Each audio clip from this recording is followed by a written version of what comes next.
Welcome from Gothenburg, Nebraska. My name is Brett Lynn, a trainee at the Bear Water Utilization Learning Center.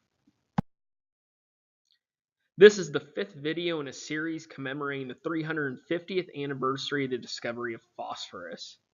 In the fourth video, we discussed selecting the right phosphorus source as part of the 4R nutrient stewardship framework.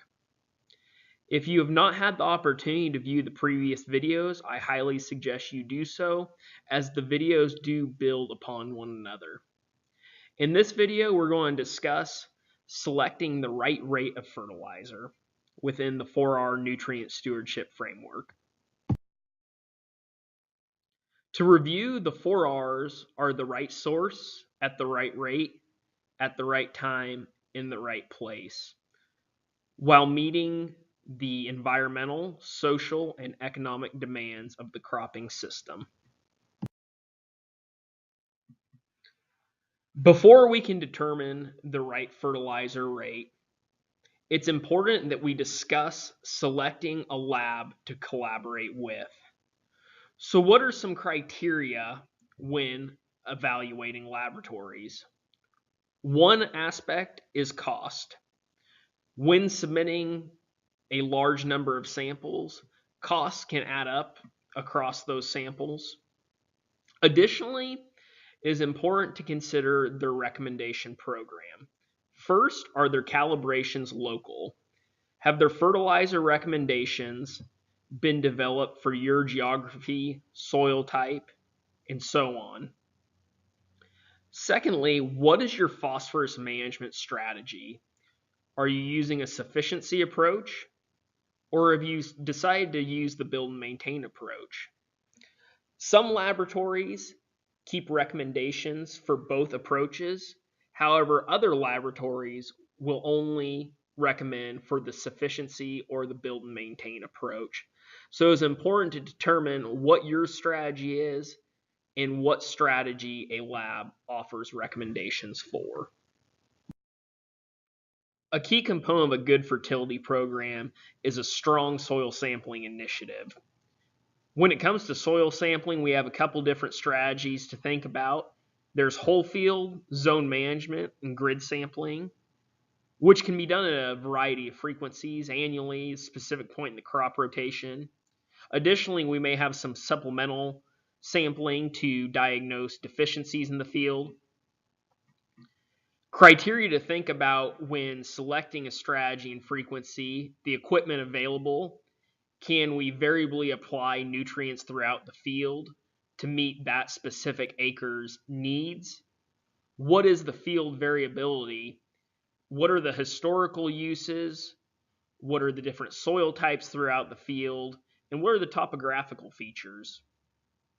What our crop rotation has been and where it's going, as well as what expertise is at our disposal, whether that be an agronomist or a technology platform, to get the most from our soil sampling dollars. To ensure your dollars optimized when submitting soil samples, it's important that samples be collected properly. There are some basic do's when soil sampling. Ensuring, as previously mentioned, that you're sampling at the proper depth, which can be determined by your laboratory. Not all laboratories use the same sampling depth, and depending whether you're in no-till or in conventional till, may determine your soil sampling depth. Ask the lab about the appropriate number of soil cores to get a representative sample. It is important to sample at a consistent time of year in similar soil conditions, as that may determine nutrient levels. Ensure that the soil probe is perpendicular to the soil and not entering the soil at a slanted angle. Additionally, use a clean plastic bucket to place soil cores into. Avoid using a galvanized bucket. Once samples are collected, make sure to ship them immediately, and ship them at a time so they will not sit outside over the weekend. If shipping immediately is not an option, make sure that the samples stay in a refrigerated environment. to preserve integrity. Tissue sampling is a tool to supplement the insights from soil sampling. It may provide us an idea as to whether or not we got our fertility program right to begin with by diagnosing potential deficiencies in the field. It is important when collecting samples to make sure that you get a healthy plant as well as one with symptomology. Consult your lab for the best time to do routine tissue sampling, what type of sample they need depending on growth stage, whether it be whole plant or leaves, the sample size to be representative of what's going on in the field. And as with soil sampling, make sure that those samples are handled properly and shipped immediately. And if shipping immediately is not an option, make sure they stay refrigerated. This concludes our presentation on determining the right fertilizer rate.